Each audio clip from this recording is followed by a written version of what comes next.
to the Green Tea Podcast. Cheers. Matcha's so good. So good. Green tea, so healthy for you. So today we're going to be talking about the psychology of perfectionism and the beauty industry. Now, I have experience in Korean entertainment, and Emma has experience in the American entertainment world. That's right. So there are some subtle differences, but I think there are also some components that are pretty similar. So we're gonna share a little bit of our personal stories and dive into that. We're going to be telling some shocking stories. I'm obviously was born in Korea, but I'm not super familiar with Korean entertainment standards or anything really like that. So I'm excited to learn a little bit more from your perspective. Do you know a little bit of Korean or Asian beauty standards, or nothing at all? I mean, a little bit. You know, I've heard about the emphasis on like a slim figure, if you will, you know, and presenting yourself in a socially acceptable way, you know, not drawing attention to yourself or I guess that's really about it. But yeah, you know, I've heard a lot about plastic surgery. I'm sure some of you have also heard about this, but you know, the emphasis on plastic surgery and body modification for, or in Korean culture, which is funny because, you know, I'm sure we can get into it, but it's funny because I noticed that in America as well, but perhaps in a different way. So that's about it though. So you were actually inside the K-pop, like Korean entertainment industry. You weren't like watching from the sidelines or from the outside looking in. You were actually in it yourself as a girl group trainee. You debuted in 2016, I think, right, as a singer. Can you dive into how that shaped your views on perfectionism and beauty? I would love to hear more about that. So I was born in Korea, but when I was 8, I immigrated. So I technically grew up in America and I went back. But I have, you know, both Korean parents.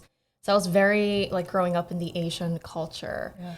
So when I first went back to Korea to become a singer, I was about 19.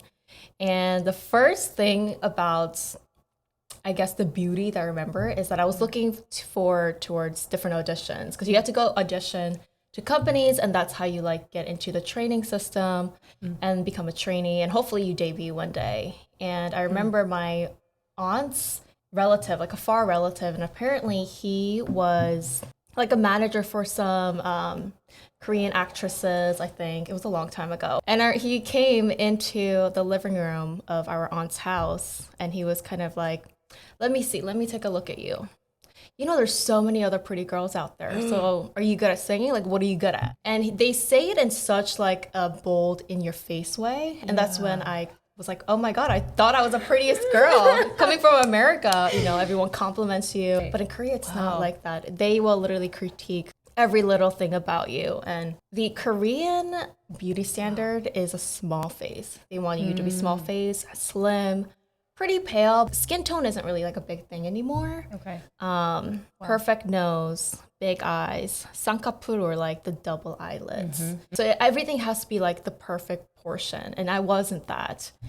And screw that guy. I went somewhere else to audition. This manager, he made me wait 6 hours just to get an audition, and he like completely ghosted me that day.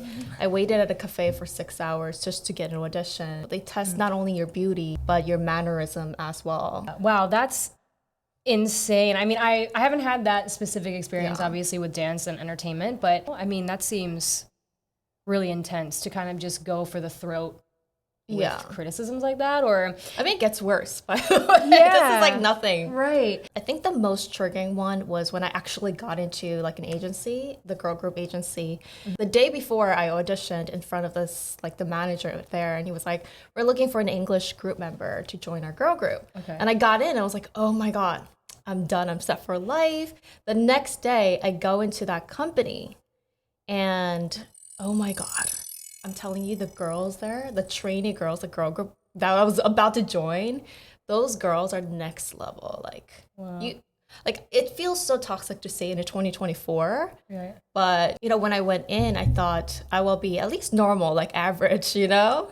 But these girls are the perfectionism of Korean beauty. Like, in what way? What do you mean? Oh, I remember this girl. She was just so pretty in the most Asian standard ever. When we mentioned like the A-list K-pop celebrities, like the high nose, small face, she was just so beautiful, and I felt like an octopus next to her. That's how like pretty these girls are. They're like, the standards are just like crazy. So I had to like perfect my singing since like I wasn't the main visual there. So stuff like that. And I remember that manager later on, he was like pretty high up there. One day, I don't know, I did something to trigger him. Like that's he had like an anger problem. And then he just looked at me and said, "Damn, I thought you were pretty. You're so ugly. You're so ugly." What? Yeah, this is how they talk in the industry. Maybe it's a little toned down now because of like the Right. whole social media and like people exposing stuff like Right, me. yeah, right? Yeah. Yeah. That's just kind of like how they talk to you in the K-pop entertainment. Yeah. It sounds a bit toxic. And that's just my opinion, I suppose, but that does sound a little bit toxic. I mean, you're competing. Let me just tell you, in K-pop, like you're competing with, I don't like to use this word, but like S-class girls. I was a really great singer and I feel like I had a lot of talent, but it didn't matter. Like the girls who were prettiest were the top. Oh, interesting. So do you think that not that there's a stronger emphasis on like aesthetics and beauty, but do you think that that actually weighs really heavily in the industry over something like talent, like singing ability? I do, especially like Okay. I was a trainee like 8, 9 years ago. And I think like talent wasn't as like, shining above the visuals. But I don't know if you know Ive, like One Young. Like she is a top. Like, we're talking about like we're competing with these kind of girls. And I know in America, like everybody has different beauty standards, but in Korea, you have to know that like there's only like almost very few standards. Yeah. Which I understand, but this girl is One Young. Oh, I see. Okay. Like we're talking about this kind of visuals you're trying to compete with. And it just made me feel so small. But in a way, that is like what K-pop is. Like that is what entertainment world is. So I can't complain. Like the life is about competition, just like in the world wilderness. I think anywhere you go, it's competition. So you kind of have to eat that up. Yeah. To your point about having the perfect features, right? Having small, like a nice nose and small. How do you think plastic surgery plays into that? And how do you feel about people getting plastic surgery to achieve said look? Yeah, plastic surgery is a huge thing in Korea, and so it is anywhere else. But I think the difference is in Korea, they focus on the face. America, they focus on the body. Like, that's what I feel. Yes. Okay. Yeah, like America BBLs and like, the glamorous body image, I don't know, the liposuctions. Like, that's not a thing in Korea. Ah. But in South Korea, it's the rhinoplasty, it's the double eyelids, it's making your face perfect as you can. So I remember it was almost expected to get plastic surgery, but they don't force you. It's not like you have to get it done, but they look at you, like the management, the company say, hey, I think you would look pretty with your nose, fixed, or maybe your double eyelids. I see. So we go into plastic surgery consultations with our management, and they have like a deal where they will give discount or even free plastic surgery. I think it was discount for us. So they said that nose surgery would look the best on me. And I really hated my jaws because it was square. That's another thing about K-pop is that the V line, like square jaws is kind of masculine. So it has to be a V line. So I went in also wanting to get my jaw shaved. And I'm looking back like, thank God I never did it because there's so many complications with your jaws, Sure. But I ended up going through with the rhinoplasty and I got it done and I liked it. But 6 years later, I had a complication where the silicone my body just wanted to attack it. Yeah. So I ended up removing the silicone and desurgerizing. So it's like, what was the point of going through that? But, I wanted it so bad because the other girls were so pretty and they got so much attention, so much more like opportunities.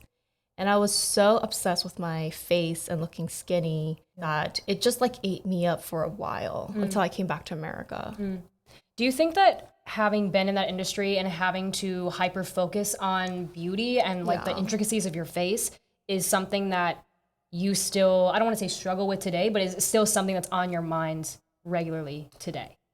Not yes and no. I think now as I got older and being in America, like I focus more on my inner energy. Yeah. That's what I love that. about America is that they really look at your inside. In Korea, if I go to Korea next month, let's say, I will be so self-conscious of my face. Yeah. Like if we don't wear makeup to the grocery store, like we get self-conscious. I cannot wear pajamas to the grocery store. No, you have to look at least somewhat presentable. It's interesting to me how in America, there is this emphasis on independence and being unique and wearing and doing and expressing yourself however you want. But in Korea, it sounds to me, based on what you're saying, obviously, that there is a lot more of an emphasis on looking socially acceptable. Yeah. And like that in some form, if you aren't appearing or dressing that way, that it's somehow shameful for you to be dressed, like wearing sweatpants to the grocery store, for example. Yeah. I love Korea. Obviously, I love my culture, but that's one part that I don't know. I don't know why it became such a big thing.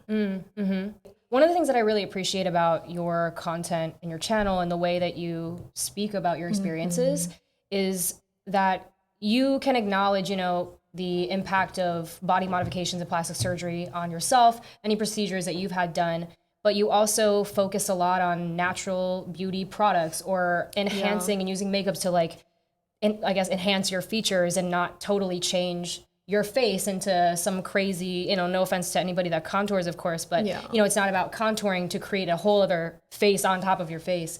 You really emphasize the natural aspect of beauty when you focus on outer beauty, but of course also inner beauty. Actually ironic because I feel like in an Asian culture, they go for the natural makeup. Yeah. But they get a lot of plastic surgery done. Yeah. Yeah. That's really interesting. I would be curious to know like how many people or what percentage of the population in Korea has actually had plastic surgery done. I think it was it was very high. I mean, there's plastic surgery clinics everywhere if you go to in Korea. But in contrary, in America, a lot of people don't get things done on their face, I feel like, but go for the very unnatural makeup. Yes. Feel. I would agree with that. And I feel like, you know, maybe we'll get to this, maybe not, but I used to work in the entertainment industry and I definitely agree with that there is such an emphasis on extreme body modification in a way that truly looks unnatural. You know, not that it's supposed to look natural per se, but yeah, it's like the idea of go big or go home. It's, you know, I got a BBL that like obviously does not look proportional to the body or, you know, and again, that's not me trying to say anything bad about plastic surgery. It's just calling out the differences, like you're saying with Korean versus American plastic surgery. There's definitely an emphasis on like the bigger chest and the bigger bottom, the bigger rear, and the face more contoured, more masculine, like you said, having that really cut jawline.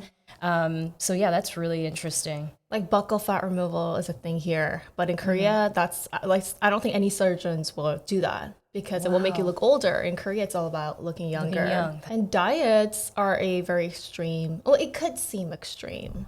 I remember when I was filming my first ever music video in 2016, it was 2 weeks before I did the fittings for my outfits, and it was a different company than the girl group, and one of our management, honestly, he was very mean. He was nice, but at the same time, yeah. Anyway, he looked at me as we were doing fittings, and I guess there was a little bit of like blob on my stomach. I think I was only like 105 pounds or something like that. Same as now. Now I'm 5'4". You're so tall. Yeah, exactly. Yeah, you're yeah. tall. But you know, I guess I wasn't like toned, you know. And he looked at me and said, "You need to get rid of that, or we're not filming." What? Yes. And within 2 weeks, I remember, what do I do? Oh my God, I am fat. So the company, one of the person that was working there, she would cook a lot for us. So we got a little bit of spinach, a little bit of chicken. Literally it was like this much for lunch, 2 clementines a day. And I did that like lunch and dinner. I think I ate less than 500 calories for 2 weeks, almost passed out, filmed my music video. But the funny thing is in like TV, you don't look that skinny compared to you in real person. Right. Maybe like they say like cameras put you like 5 to 10 pounds. Yeah, that's 10 pounds. Yeah. Yeah. So that was very, very extreme thing that I will never do again. But just the way they talk to you, the way they emphasize that beauty to you, I think also was a problem, at least back then. I don't know what it's like now. That really triggers with your mental health as well. Yes. Yeah, exactly. Let's all breathe a sigh of relief that you're no longer having to deal with that. But, you know, I don't know how people will hear about this, but at the same time, I understand the beauty standard. Like, I understand that if you're in front of the camera and you are in front of the masses, you have to appeal visually. We have eyes. It's not like we're all blind. physical beauty does matter to some extent. And I understood that back then. Like I understood why I wanted plastic surgery, why I wanted to be prettier. And of course there's toxic parts of it, but in a way, sickly, I enjoyed it back then because it meant that I was part of the entertainment and part of being a celebrity, part of being glamorized and getting my makeup done and being recognized by people. Like I do understand that it exists, physical beauty. Yeah. Yeah. Aesthetics is real, everyone. I Yeah. think that we, especially with the moving into more modern times when we're talking about understanding beauty from the inside and really cultivating that instead of hyper focusing on aesthetics, you can't really ignore the fact that aesthetics are a thing. It's the same reason why, you know, if you show up for a job interview, if you're wearing clothes that are dirty and stained and it's obvious that you haven't taken a shower, there is, you know, kind of, I don't want to say valid, but in a way valid reason for an employer to maybe question whether or not you're in the best state or frame of mind, or if you take care of yourself in a way that renders you presentable for the job.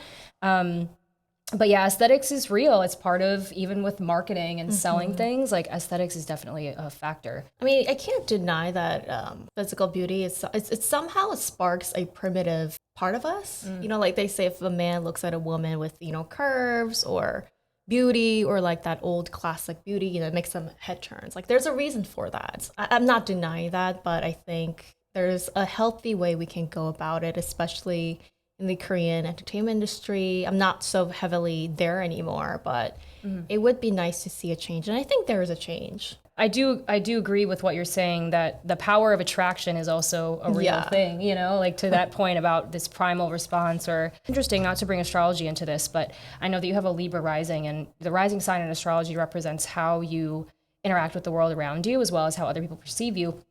If you have a Libra rising or a Taurus rising, which I actually am also I'm a Taurus rising, so we're both ruled by Venus.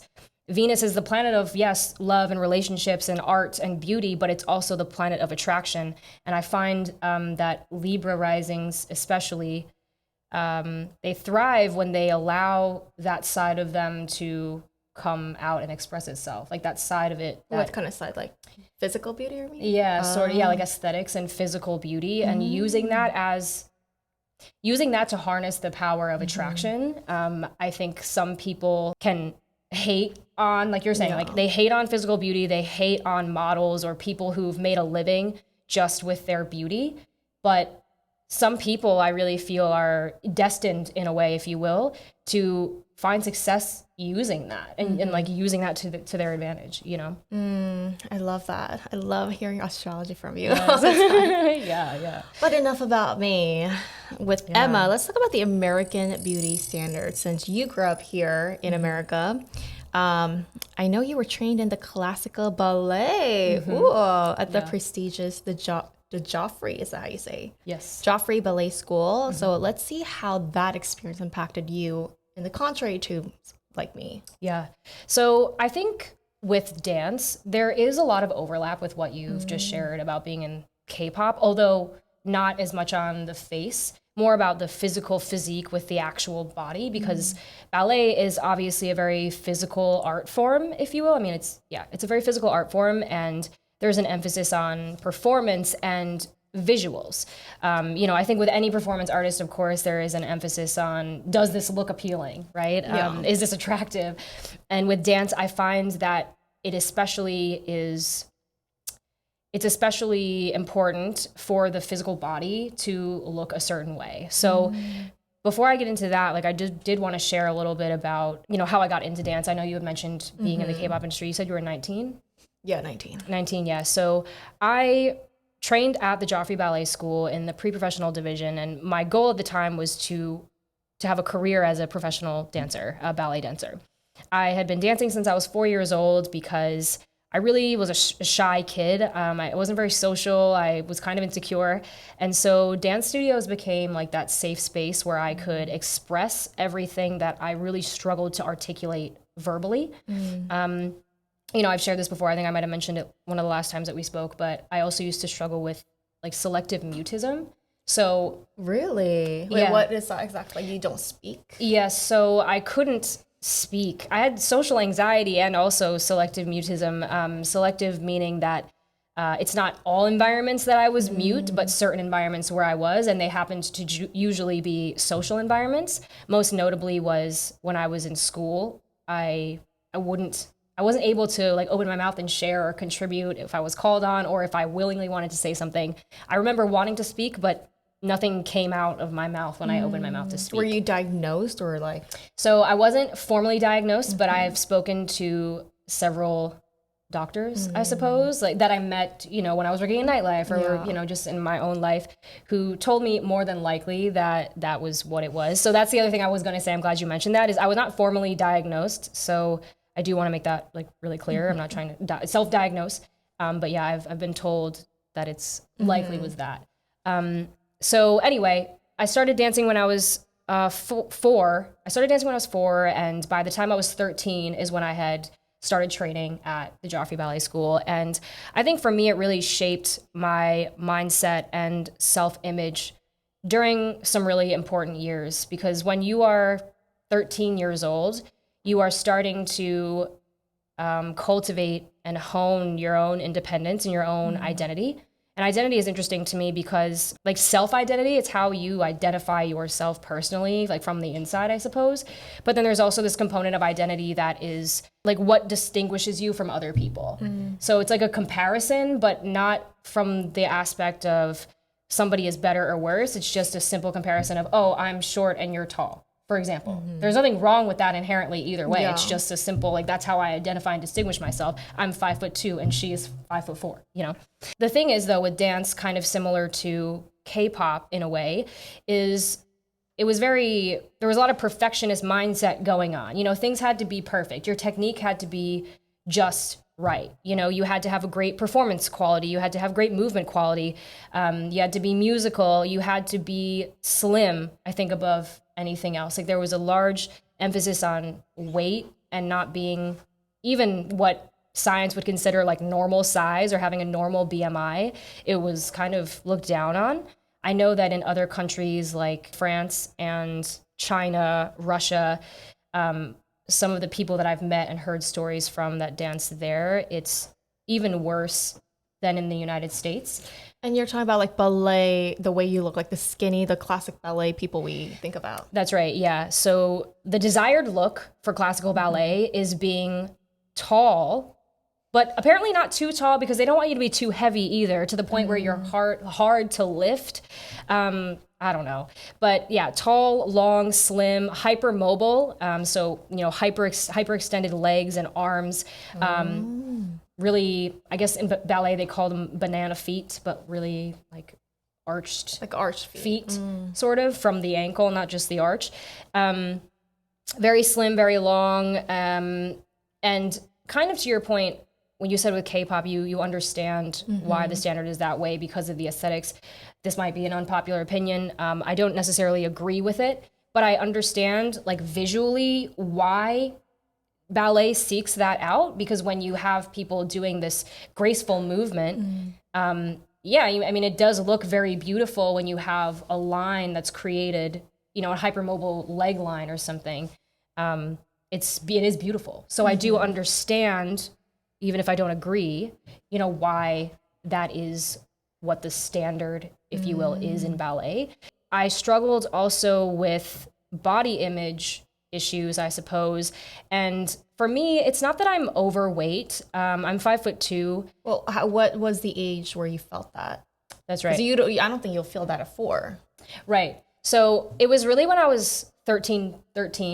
That's when I started dancing at the Joffrey, and I started seeing, more people who dance not for fun, but people who actually are trying to pursue this as a career, people who like have the ideal ballet body. And so, yeah, there was a whole different level and height of competition. And that's when I started noticing initially this fixation on little parts of my body. And when you're a dancer, right, when you're any type of dancer, but especially ballet, you spend all day staring at yourself in the mirror, like trying to get your positioning right of your legs and your feet. And naturally, when you also have teachers who are taking their cane and like smacking your stomach with it and your butt and being like, this is too big, you need to fix that, day after day after day after day, you sort of end up training yourself to look at that no matter what. So for me, a lot of the body image issues that I started developing were not necessarily about my face. Interestingly enough, they were about my actual body.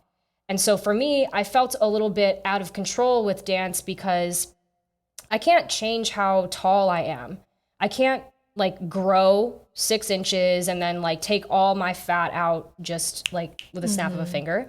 So for me, I tried to adjust in other ways, right? Which led to, I don't know, not an eating disorder, but sort of disordered eating or odd eating habits. I knew that I couldn't grow. I couldn't force myself to grow.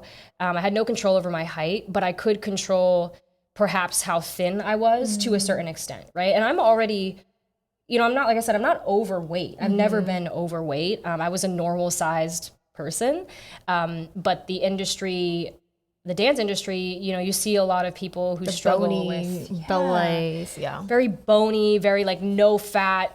People are losing their menstrual cycles because there's not enough fat on their body. And I know other people who are athletes can also attest to that. I've heard about that like in gymnastics and stuff as well, and figure even skating in and K-pop. What kind of yeah. extreme diet did you do? So for me, a lot of it was just eating like vegetables and fruit, trying to not eat carbs. Yeah, so Did it was you really end up achieving that bony look? I definitely noticed that I got thinner, but I think I always knew that that was not right. Like I always knew that the way that I went about achieving that was not healthy. And it was also something that took a toll, kind of similar to what you said, on my mental health. Side note here, physical and mental health are connected. And I think, fortunately, that's something that the world is accepting and starting to actually want to understand is how are these things actually connected. Are there any stories of competitions in the industry, like favoritism? I do think that I was fortunate to be dancing at a school that did see and recognize the talent that I had. And there were, I think, actually times where instead of being the person who was often overshadowed maybe by favoritism, there were maybe other people that felt that I was favored in a way and they were being overshadowed. I can't say that with certainty, but it's just like in terms of how like your teacher would right, like getting opportunities to have certain roles or to they'd bring in like guest artists from other big companies. I know like Complexions was one of the ones that we worked with really closely, and people from So You Think You Can Dance. I don't know if anybody's familiar. Do you know what that show is? No. So You Think You Can Dance. It's a competition dance show. It was really big back in the day, if you will. I'm sure it still is, but they'd bring in all these guest artists. Some of them did commercial dance, and they were casting for music videos or TV or movies. Some of them were ballet companies. It didn't really matter. Like they'd have people come from all over the place and do set pieces on it. Oh, so your image didn't really affect your opportunities. Correct. But I will say that if we're talking about favoritism for ballet, then I do suppose that, there have been plenty of times where I've gone to an audition for, these world-renowned companies, and I would get cut within the second or third round because, I don't know because they don't tell us, but I would notice that everyone that was getting cut alongside me were people who maybe didn't have that much formal training, or people that obviously, if you will, didn't have the physique that they were looking for, the long legs, the short torso, the hypermobility.